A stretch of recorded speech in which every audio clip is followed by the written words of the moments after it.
वाकई बहुत दुर्भाग्यपूर्ण बात है ये, और उनका हमारे बीच से चले जाना। और महाराष्ट्र की राजनीति में तो वो बहुत अग्रणी रहे हैं, उनका योगदान बहुत है राजनीति में। तो ये वाकई बहुत दुख की बात है हम सब के लिए कि हमने एक अच्छा नेता खो दिया है। सर, आपको लगता है कि जांच इतना बड़ा हादसा इतने बड़े लीडर के साथ हो गया अचानक इट से? डिपेंड्स ऑन किस तरह से वो दुर्घटना हुई है। कई बार होता है कि अपने आप कोई चीज़ हो जाती है, लेकिन अब अगर हवा में उड़ते उड़ते कुछ हुआ होगा तो फिर ये भी है कि उसकी जांच भी होनी चाहिए। अगर इस तरह इट डिपेंड्स ऑन सर्कमस्टांसेस जिसमें ये हुआ है बेसिकली, तो वो अधिकारियों का मत होता है कि उसकी जांच होनी चाहिए या नहीं होनी चाहिए उसमें। जब सुबह खबर आई तो हम लोगों को भी विश्वास नहीं हुआ, लेकिन जब डीजीसीए की आधिकारिक बयान आए तो बहुत ही दुखद ये लगा, शॉकिंग था।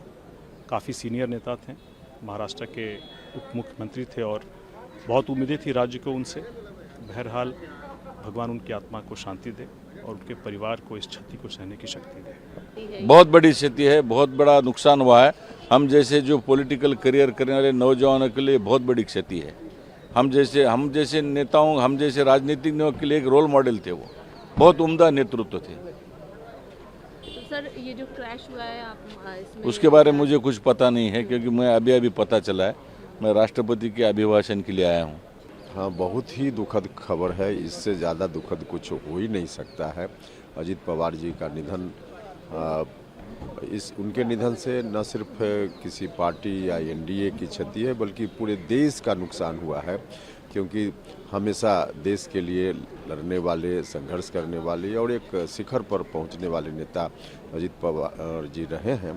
तो उनके निधन से काफ़ी मन दुखी है।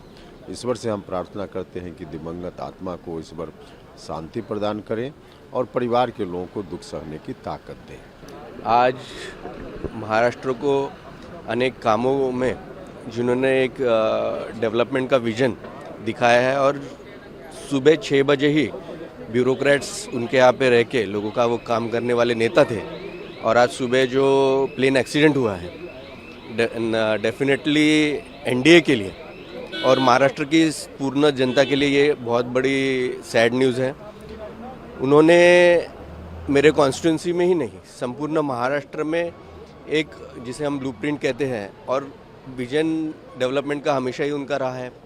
नेक्स्ट 5 ईयर में क्या करना है, ये हमेशा वो प्लान करते थे।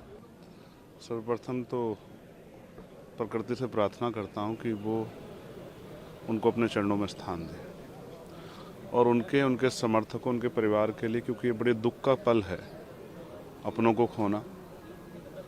तो उनके लिए भी जो है, उनको ये दुख सहने की शक्ति मिले, उनको संबल मिले और वो इस पीड़ा से निकलकर आगे बढ़ पाएँ।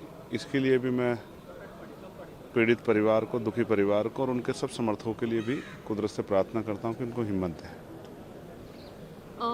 कई नए नियमों को लेकर कई लोग जो है काफ़ी आपत्ति जताई जा रही है। हालांकि साफ तौर पर सरकार की तरफ से कहा गया है कि कोई भेदभाव नहीं, किसी के साथ डिस्क्रिमिनेशन नहीं होने दिया जाएगा। देखिए, मैं कल से इस पर अपना स्पष्ट रुख रख चुका हूँ, और वो ये है कि ये कानून कहीं से, ये जो नई गाइडलाइन है, पहली गाइडलाइन 2012 में भी बनी थी, कहीं से भी भेदभावपूर्ण नहीं। ये वो समय है जब देश को आगे बढ़ना है, और आगे बढ़ने के लिए कुछ जो बुराइयां हैं, कुछ जो इस तरह के भाव हैं जिनसे किसी के मन में पीड़ा होती है, उनको हमें छोड़ना पड़ेगा, आज नहीं तो कल। ये हमें तय करना है कि हम उन बुराइयों को कब छोड़ पाते हैं। कमज़ोर वर्गों के लोगों में इस बात की, और सिर्फ ये कथनी में नहीं है, मतलब प्रैक्टिकली 118% की वृद्धि हुई है जो कास्ट बेस्ड डिस्क्रिमिनेशन होता है हर सेंटर्स में। ये किसी छिपा हुआ नहीं है। तो ये कब बंद होगा, कब हमारे शिक्षा के मंदिर वास्तविकता में शिक्षा के मंदिर होंगे, जाति के अड्डे नहीं बनेंगे, इसके बारे में ठोस कदम उठाने चाहिए थे।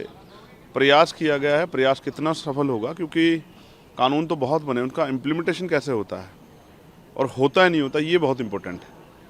तो अभी देखिए, मुझे कहीं से कहीं मैंने पढ़ा है, कुछ नज़र नहीं आता क्यों ऐसा कहा जा रहा है कि वो महिलाओं के लिए भी है, वो दिव्यांगजनों के लिए भी है, इकोनॉमिक वीकर सेक्शन के बच्चे जो सारे सामान्य जाति के, उनके लिए भी है। और मैं अपनी तरफ से कहना चाहता हूँ, आज ज़रूरत है कि हम प्राइमरी एजुकेशन से इस बात का भाव अपने बच्चों में पैदा करें कि वो दूसरे के मनोभाव को भी समझें कि कोई भी ऐसा कृत्य ना करें जिससे किसी के मन को पीड़ा हो। कई बार जाने में, कई बार अनजाने में इस तरह के भाव किए जाते हैं जिससे उनको पता भी नहीं होता कि अपराध हो गया है। मैंने तो एक डिप्टी चीफ मिनिस्टर थे, अभी भी हैं वर्तमान में, तो उनको सुना, उन्होंने जिसको सैन कहते हैं, सैन सविता समाज, उन्होंने कहा नव्वा, तो बाद में उन्होंने माफ़ी भी मांगी। शायद उनको एहसास हुआ होगा कि भाई उन्होंने इस तरह के, मैंने कई धर्माचार्यों के मुंह से सुना, उन्हें इस तरह के जातिवादी शब्द कह दिए, फिर उनको माफ़ी मांगनी पड़ी। तो भाई मैं समझता हूँ ना, इस पर चर्चा होनी विस्तार जरूरी है कि कौन सी ऐसी चीज़ें हैं जिनसे किसी के मन को पीड़ा होती है और जिस पर चर्चा नहीं करनी चाहिए। ये बड़ा चिंता का सबब है और इस पर जितना जल्दी काम हो उतना अच्छा है। नहीं होगा तो इसके परिणाम खतरनाक साबित होंगे और कानून, ये जो नई गाइडलाइन बनी है, इनको इम्प्लीमेंटेशन सख्ती से हो, इसके बारे में भी सरकार को ध्यान रखना है। इस बार कई सारे मुद्दे उठाने के लिए विपक्ष पूरी तरीके से लामबंद है। मनरेगा का है, SIR का इशू है।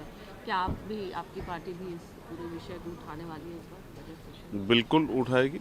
मनरेगा के भी विषय हैं, फॉरेन पॉलिसी का भी विषय है और एजुकेशन जो है, जिस तरह से उसका एजुकेशन पे जो है लगातार जो है चोट हो रही है, हेल्थ सेक्टर में भी जो है, महंगाई पे भी जिस तरह काम होना चाहिए वो नहीं हो रहा है। इन सब पे हम लोग